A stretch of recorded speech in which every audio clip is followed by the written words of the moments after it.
జగిత్యాల జిల్లా ఇబ్రహీంపట్నం మండలంలో పంచాయతీ కార్మికులు కదం తొక్కారు. సమాన పనికి సమాన వేతనం ఇవ్వాలని డిమాండ్ చేశారు.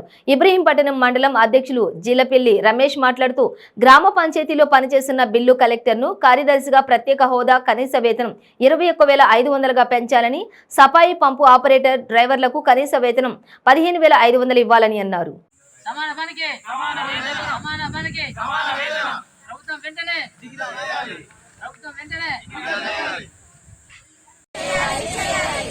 సెకండ్ ఏఎన్ఎంలు రెగ్యులరైజ్ చేయాలి. వర్ధిల్లాలి సెకండ్ ఏఎన్ఎంల ఐక్యత వర్ధిల్లాలి. వర్ధిల్లాలి సెకండ్ ఏఎన్ఎంల ఐక్యత వర్ధిల్లాలి. చేయాలి సెకండ్ ఏఎన్ఎంలు రెగ్యులరైజ్ చేయాలి. పోరాడతాం, రెగ్యులరైజ్ అయ్యే వరకు పోరాడతాం. పోరాడతాం సెకండ్ ఏఎన్ఎంలు రెగ్యులరైజ్ అయ్యే వరకు పోరాడతాం.